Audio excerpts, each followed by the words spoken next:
Hi guys, Deirdre here. Your skin is so Vera, luminous. oh, thank you. It's just the light. I work with what I can. It's so I, pretty. Anyway, you look great. oh, thank you. You're very sweet, Vera. Oh, great start to this interview. Guys, as expected, the latest Conjuring movie was very scary. I was freaking out, but I was also surprised at how emotional it wound up being. And I was wondering if that was something maybe you guys noticed as well, be it at the script stage or even while you were making the movie.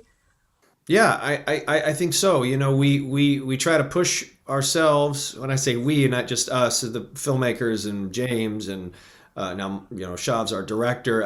I think we each time we play the Warrens, we push them in some, whether it's emotionally or physically, sometimes both, usually both.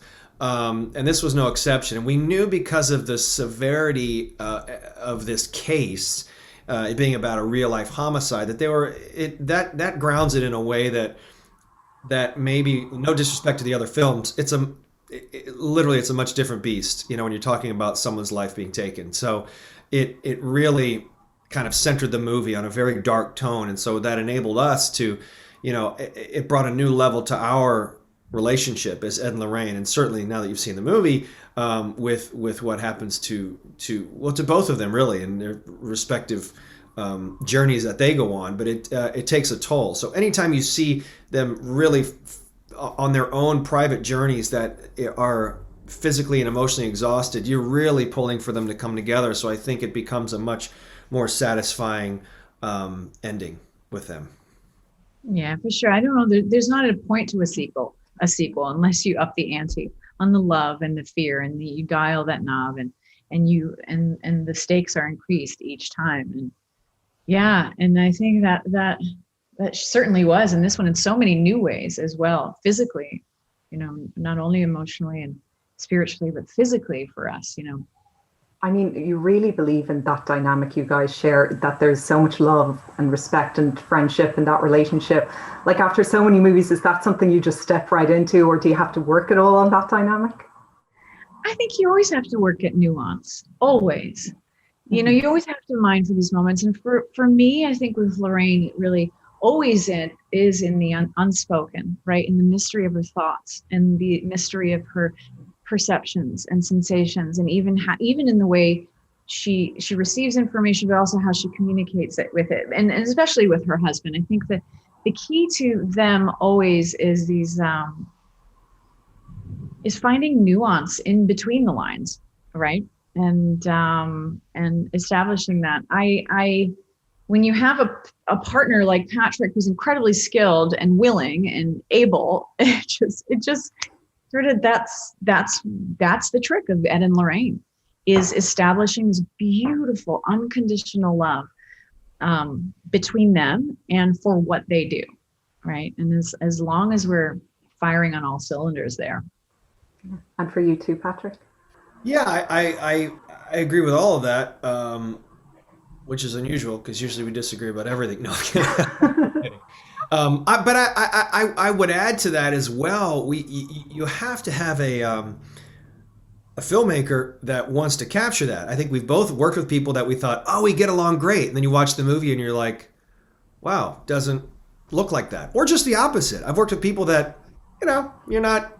It's fine, lovely people, but then it doesn't seem so wonderful. And then you look at it on screen, you're like, actually, that totally works. And I think we get the best of both worlds here. And also because of how James led the first one, because James Wan has such a tremendous amount of heart with how he approaches even the darkest film. And that carries over. It was why Michael Shavs was such a great pick, because he can carry that torch as well. So you have to have someone that wants to bring that out, because we can be as lovely as we can be, but if it's not captured, if it's not part of the story, if it's not really identified and let to breathe, then sorry, I have an animal on me.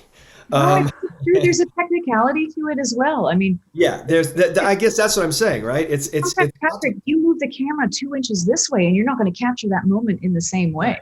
It's sometimes as technical as that. It's sometimes is as technical as just adjusting the lighting to illuminate what's going on. And sometimes the light, if it's too dim, misses these moments, or doesn't capture.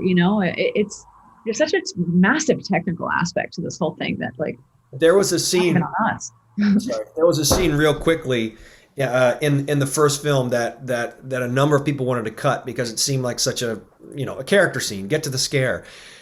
And James fought to keep it in. I don't know the extent of the fight, but certainly he kept saying to me like they wanted it out. And I said we've got to let this. We have to build these relationships.